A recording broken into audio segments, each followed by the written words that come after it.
Hey everyone! Today we're diving into 35 amazing games that truly shine on the Steam Deck. Whether you're into action, adventure, or indie gems, there's something here for everyone. So grab your deck, get comfortable, and let's jump right in. The first title on the list is Marvel Rivals. Overall, the game runs great on the Steam Deck.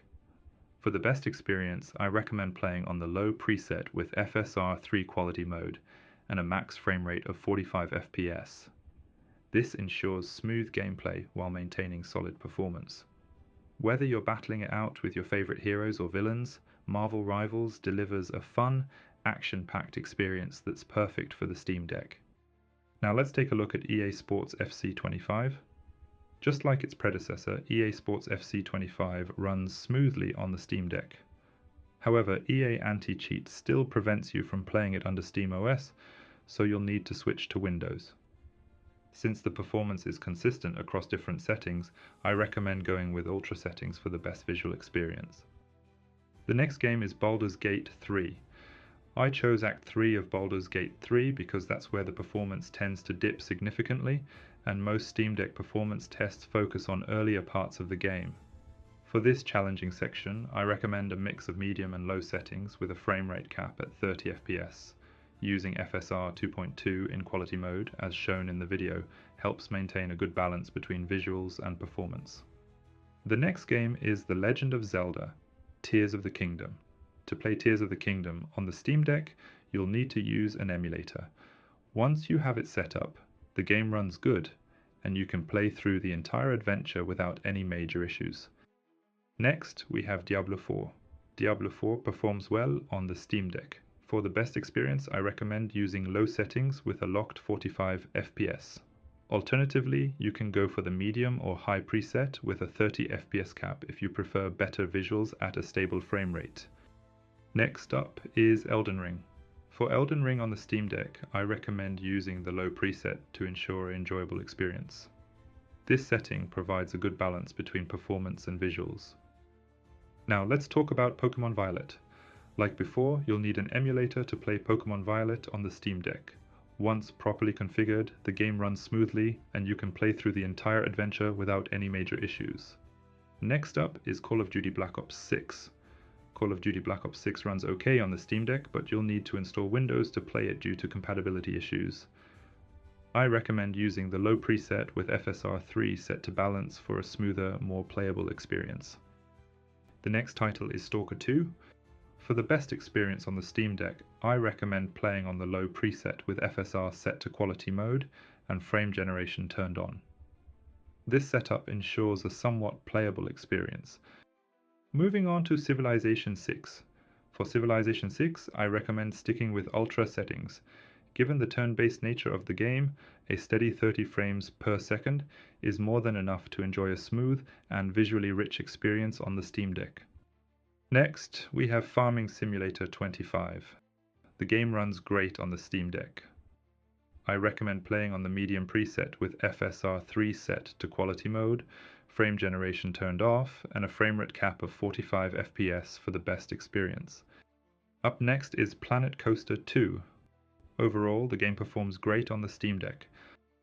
I recommend using the Steam Deck preset with FSR 3 set to quality mode for the best balance between visuals and performance. Here we have Super Mario Odyssey. To play Super Mario Odyssey on the Steam Deck, you'll need an emulator. Once set up, the game runs impressively well, delivering a smooth 60 FPS experience throughout, making it a fantastic option for platforming fans on the go. Up next is Kingdom Come Deliverance. The optimal settings for Kingdom Come Deliverance are shown in the video. With these tweaks, the game looks fantastic and runs very smoothly on the Steam Deck, providing a consistent and enjoyable experience throughout your medieval adventure.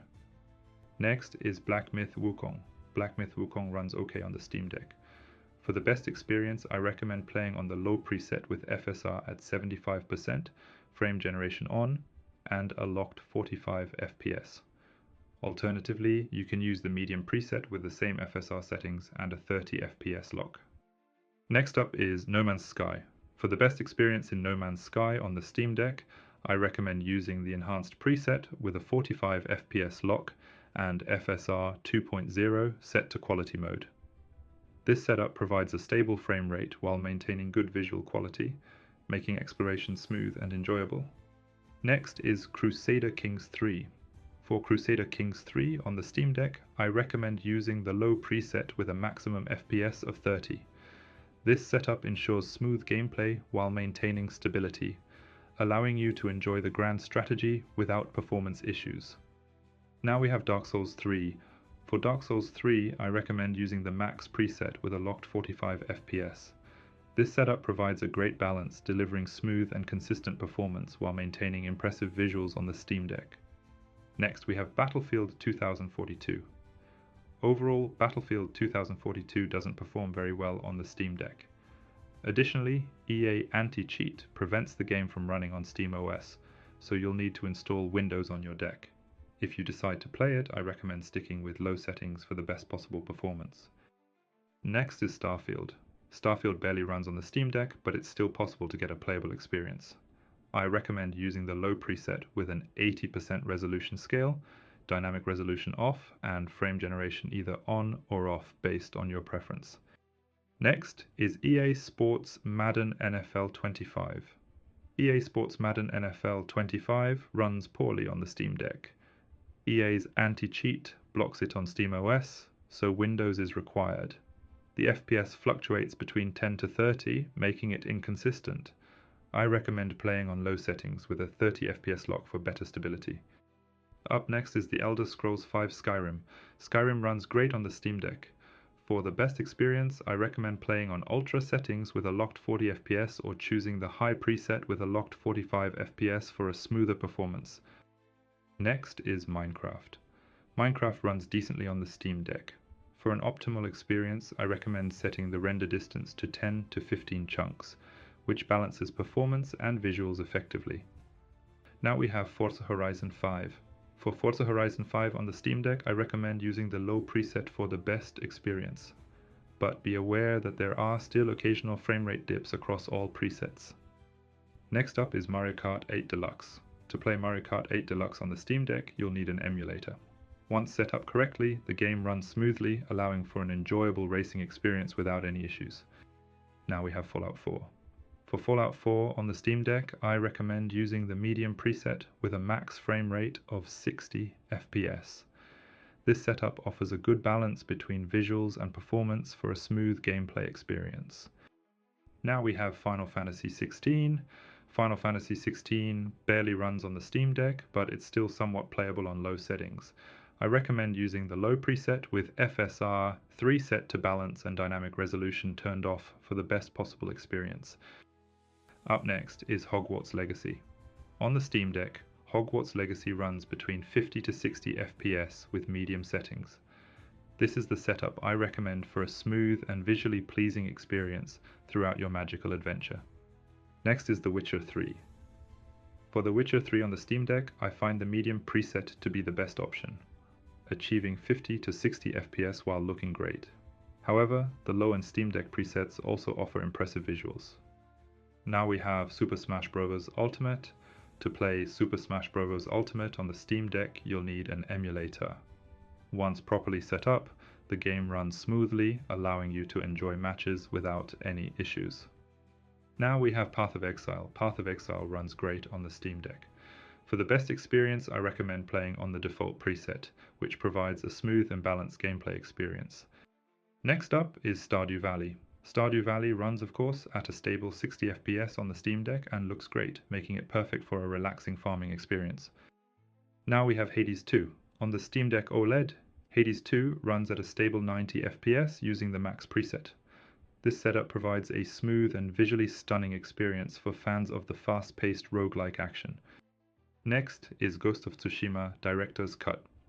For the Steam Deck, I recommend playing Ghost of Tsushima on the low preset with FSR 3.0 set to quality. This setup ensures smooth gameplay while maintaining good visual fidelity. Next is Counter-Strike 2. Counter-Strike 2 runs great on the Steam Deck, but the frame rate can be inconsistent. For the best experience, I recommend playing on the high preset to ensure smoother performance during gameplay. That brings us to the end of the video. If you enjoyed it, feel free to leave a like and comment below with any games you'd like me to cover next. Thanks for watching, and goodbye.